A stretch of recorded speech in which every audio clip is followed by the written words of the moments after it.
I am Argentinian living in the beautiful Vancouver, Canada. I have worked 8 years in the fashion industry as a digital pattern maker and fashion designer.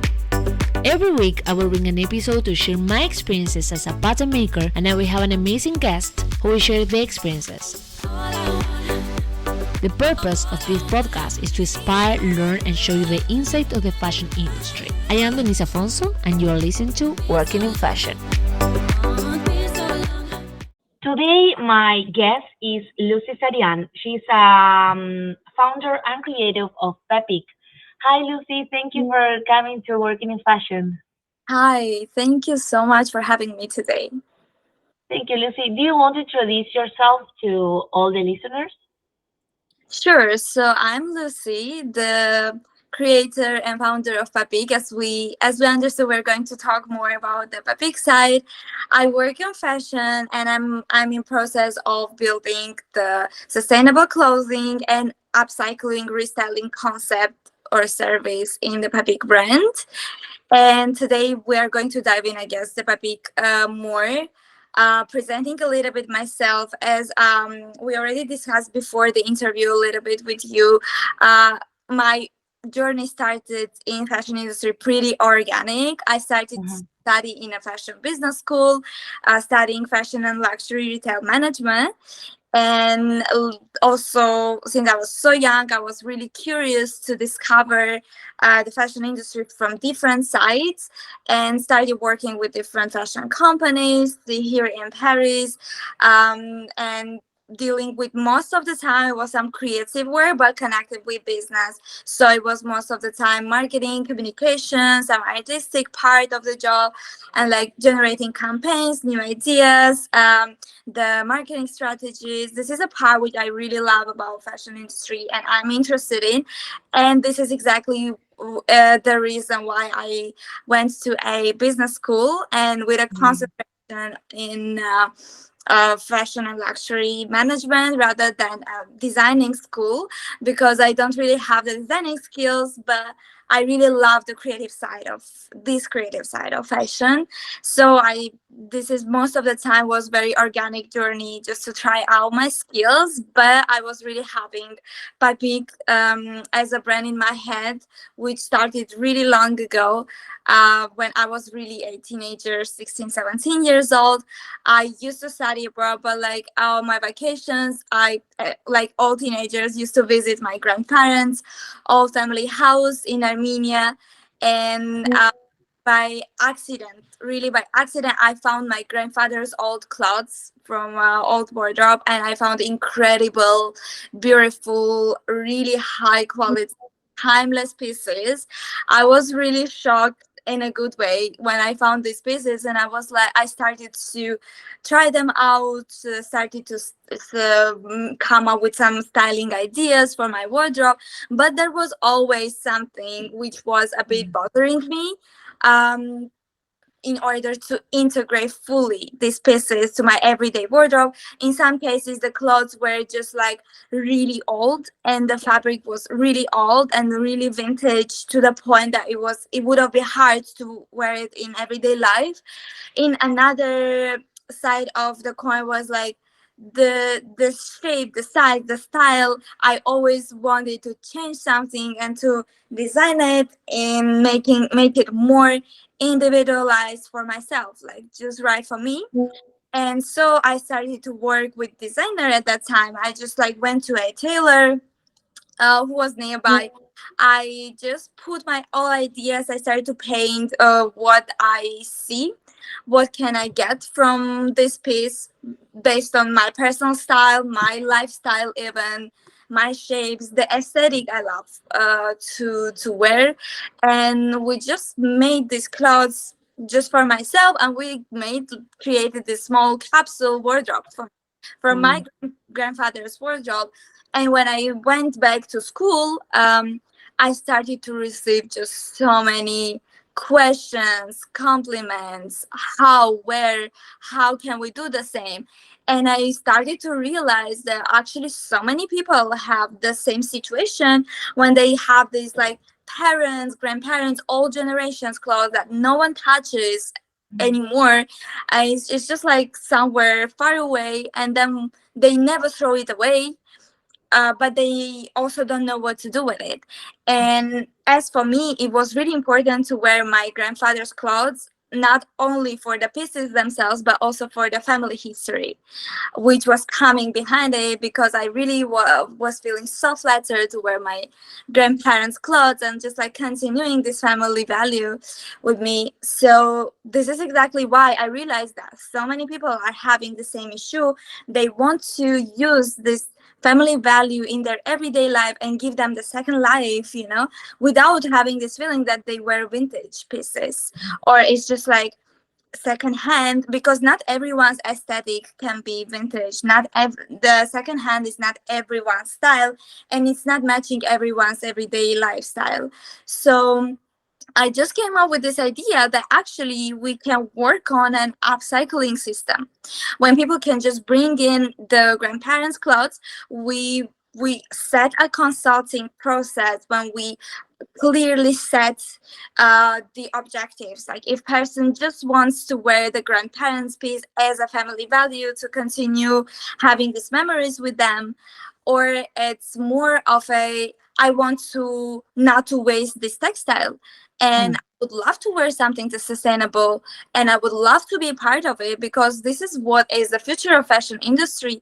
And I believe so many people want to go there, but they just do not know how to change and what to do with these old pieces. So we just started to work with different designers, really young people who are really interested in sustainable fashion industry, and we came out with a system. So people basically apply for the upcycling service through our website. If they go to a redesign page, there is an application form with super simple questions just for us to understand people's objectives, how many pieces they bring in, what is the reason they bring in pieces, and they can even attach pictures from their grandparents' childhood, and they just apply to us. After which we set a meeting. It can be an online or offline appointment when we already set the objectives together.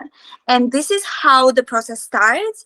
After setting the clear objectives for both of us, the person sends or brings in the grandparents' pieces, clothes, and with a specific timeline we decide together, the person just gets back brand new pieces, the Mhm. way he or she imagined the Yeah. transformation to be. And the designing part, the upcycling part, styling part, measuring part, everything is on us. Everything is going through our system, our specialist. So basically, the person has to just clearly set us what are their needs, what is their objective, bring in clothes, and just receive the new versions. Yeah. Lucy, something that I am very surprised, like I can imagine this Lucy teenager when she find the closet of her grandma, grandpa, whatever, and you have this idea of PAPIK long time ago, and even like I had the feeling that it's so hard to people to find her place in the fashion industry, and you say, you know what, I don't want to be a fashion designer, I don't want to be a modelist. I know what is like my skills, and I will start to work in the fashion industry to get more skills for PAPIK. Like you were so clear in your vision, right? Yes, I guess I just followed really what I genuinely love doing. Love. I Great. Super. following because I loved my grandfather so much. I Mm. loved the aesthetic he had. I love his clothes.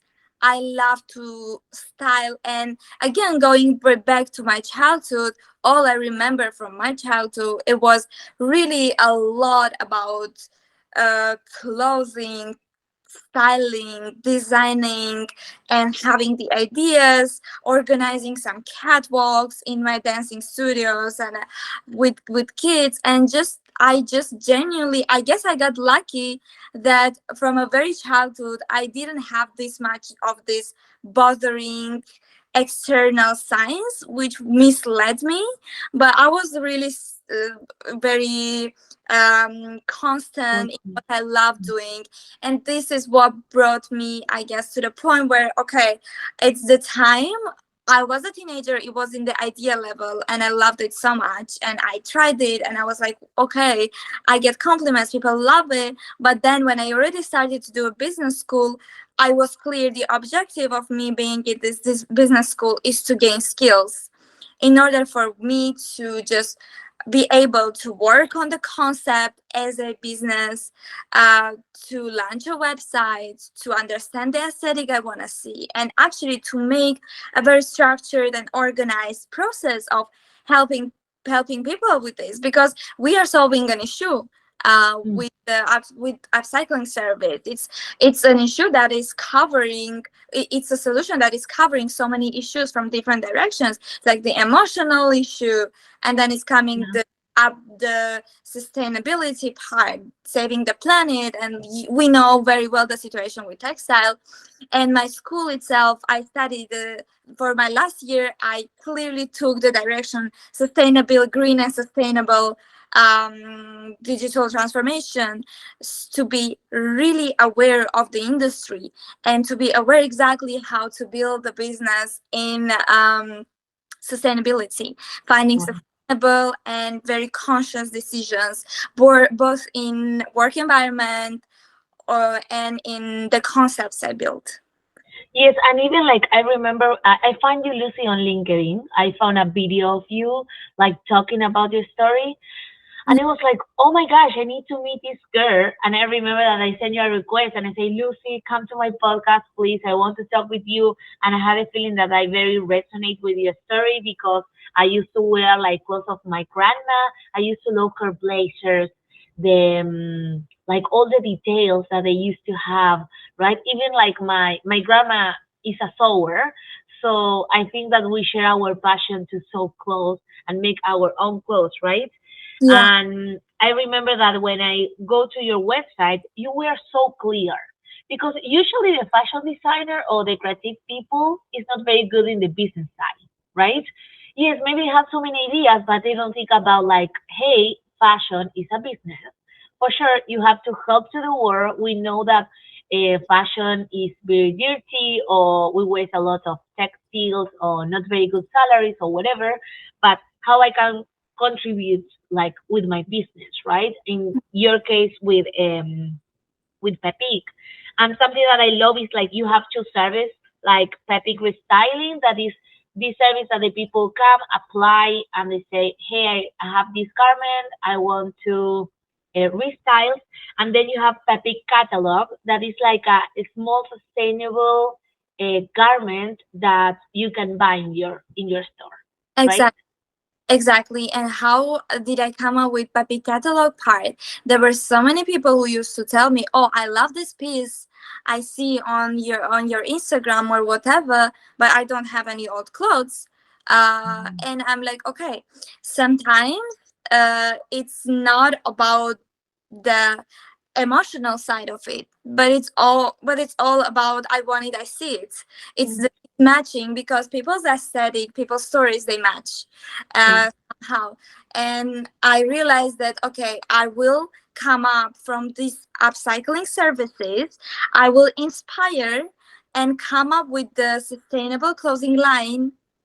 Season by season, definitely it will be changing, but I will come with the sustainable, multifunctional, basic, timeless concept of catalog, where no matter if people have grandparents' clothes or no, they want some piece, they will go to catalog and they will purchase a new piece without going through upcycling service. But here as well, it was paramount for me to keep the idea of multifunctional, sustainable, lifetime quality, and it has to go through one generation to another generation. So if Yeah. people come to our catalog and buy the clothes, I really want, my objective is for their grandchildren be able to wear these clothes and come to upcycling service one day with the same clothes, because all we talk about is the multifunctional wardrobe we create, a wardrobe which is not going out of style, which will stay in a good quality, in good shape, will fit everyone. It's a huge work, and I'm so grateful for people I work with. It's really young people who are really good and talented designers who understand every detail I want and I see and my vision of it, because it's a huge work behind to create sustainable and really multifunctional pieces which will be a great fit for any wardrobe. But this is a concept, and I think the more we go, the more we are closer to what is multifunctional, what is about personality and story rather than textile. Yeah. Yes, and even like I am very surprised how you do the system of the PAPIK restyling, right? Because I had idea when I saw your website. It's like it's awesome that the people have to apply. You want to know the story behind this person, like me. Even maybe you say even pictures, right? So I had a feeling that you make a relationship with this person too, because this other person is sharing their story. And so when you are doing the restyling, it's like a 100 completed change in the restyling, or is only a few details that maybe you are working with a tailoring? Again, it really depends on a person's needs, really, because if person comes in and is like, look, I have tons of textile, I don't care how you're going to use it, really, but I just want to use them. I just want to Yeah. give them life and apply them to my wardrobe. In this case, we are more or less more, and we just free, and we concentrate on person's personal style, individual style, lifestyle. We dig deep into her or his personality to understand how what can we create from this, you know. But there are also cases when people just come in and they say this is incredibly important emotionally, emotional bond for me with my family.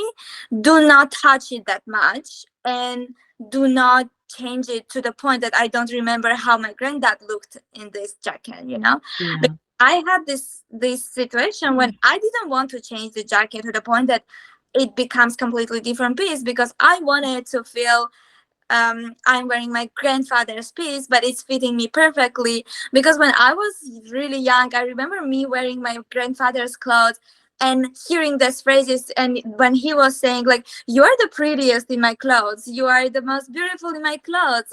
Look how feminine you become when you wear my clothes. And it just got stuck in my head that, okay, so I am really beautiful and I'm individual and I'm different when I wear his piece. So it's really different and individual, and that's why you were so right when you said we create relationship. And it's really important for us to create an experience for a person, not a service but experience, when people should feel free to talk about their history, to share pictures, videos, stories, phrases, like anything they want to see. In the end, mood boards, people are free to share anything they want just to get the result. And as long as after it they will keep wearing these clothes for a few more generations and keep using these clothes in their everyday wardrobe, our mission is completed. It doesn't really matter how much we're going to spend time and resources on changing the clothes, as again it's super individual work. It's styling, it's stylist work, it's modelist, it's designer, it's me as a person who tries to understand other person's needs, literally. Everything together we come up, and it's really important for people to see and learn that this is not about keeping it vintage and secondhand, because this is not everyone's aesthetic. It's about bringing in something vintage and get maximum brand new from it. Yeah. Lucy, do you have any story about a customer or someone who come to do a Pepic restyling that you That's want to share? so interesting that recently I met a girl who Hmm. wanted to try to change her mom's wedding dress. Oh. It was a really beautiful story behind, because first when we see this concept we really think it's about men's clothes turning into women clothes, because like, okay, blazers, this is the concept which Yeah. is happening. But then actually we started to see that so many girls are so interested in just wearing their moms and grandmas clothes, and this is so interesting and a little bit harder to work women to women concept, because it was already a woman who wore this, and the girl already has seen a perfect image of her mom wearing these pictures and wedding dress, etc. And it was a really interesting experience. But actually from the wedding dress, a complete whole wedding dress, we created a suite set, which was Yeah. a trouser, gilet, like a vest, and a blazer Wow. set, which was really interesting. Of course, we added some stuff from our side to complete the idea. And she was so happy. We were so happy because she literally right now, the girl is working in a very office job where she has specific dress code, and now she can wear it to work. And she made a joke about it. She's like, every time when people ask me, what are you wearing? I'm like, it's my mom's wedding dress. And it's just like so heartwarming and so interesting story. And her mom got so emotional knowing about this, because Yeah. this was a wedding dress. We was so old, like no one used it before. I know. And No, even I am thinking like how many wedding dresses they are so expensive, and even sometimes they are like even like the wedding dress of my mom. I think that is in the closet, right? exactly, I And am it's from a dress mom to a suit. dress. She's not convinced yet, but I'll get there to get her wedding dress and just like modify it a little bit for me, because that Yeah, I'll be honest, it was the first time in our work experience when we had wedding dress coming in. And we were really serious about this case because it's a wedding dress, you know. for sure. At least you have to do something when person completely relates with new piece. Other than Yeah, that, it's a lost game because it's a wedding dress of her mom. So she was so happy, and we were so happy with the result, because again, it was a big concentration on her individual. We talked about her lifestyle. We were like, do you prefer wear trousers in a day, or you're okay with skirts, or like, okay, are you more of a formal dress code during your everyday life, or you can wear also like comfy and homework clothes. And she gave us really clear guidelines. She's like, no, I'm in the office 5 days a week, I'm in the office like 9 hours a day, this is my life. So make something, if you really want to for me to include it to my wardrobe, let's go with that. And it was really interesting experience. I cannot wait to share these experiences. I'm working on a campaign right now to start sharing our yeah, experiences and show how it works. Since you might have noticed, like the new wave of website just came out, because it's pretty fresh, the new version of the website, when everything is like so organized and clear. So right now I can allow myself to work a bit of on campaigns and develop yeah. campaign side. But Yes, yeah, you have to share. You have to share these stories because I have a feeling that the website is awesome, but maybe if you want to see like stories behind this process, it's like amazing, right? for So Lucy, this is my last question. How did you see yourself in the future, or how do you see that peak in the future? I really see, it really depends how big future we are talking. Yeah, I talk not about too far future. It's definitely for me the concept itself. It's a future of the fashion industry. All the big brands, all the conscious brands are really going to this sustainability. So later or sooner we'll get there. My objective at this point with PAPIK is to uh, bring the awareness and the idea, because it's a new concept. Even if we talk with you and you be like, yeah, that's true, I can relate. For so many people, it's a really new concept. And I really would love for people to learn that it's a really normal situation in fashion industry to go through this kind of experiences without being scared that it will be very bad quality, or it will be like extremely expensive, or it will not bring you to anywhere because you still won't like it. Somehow it stays vintage. So my objective is to change, to create a new direction, literally, when people feel free to modify clothes and trust that they will get something really worth it more than just paying so much money for get a little bit more high, a little bit like higher quality pieces, but still going to mass markets, you know. Yeah, it's true. Okay, Lucy, thank you so much for making time. I know that we have like so big difference of hours. Thank you, and thank you Yeah. for inspiring me. It was very inspiring, your story. Thank you So for having me. Thank you for your feedbacks. I really appreciate you taking your time and looking at it, and I really appreciate your feedback. And if you have some grandparents' clothes, feel free to catch me and we can do something great together. yes, we will keep in touch. Okay, thank you, Lucy, and thank you all the listeners. Thank you so much for joining me today on Working in Fashion. I hope that you enjoy it. If you find value in today's episode, I would greatly appreciate it if you can take a moment to subscribe, leave a review, and share this podcast. For more information of my services or to connect with our guests, visit my website. Until next time, stay curious and keep exploring.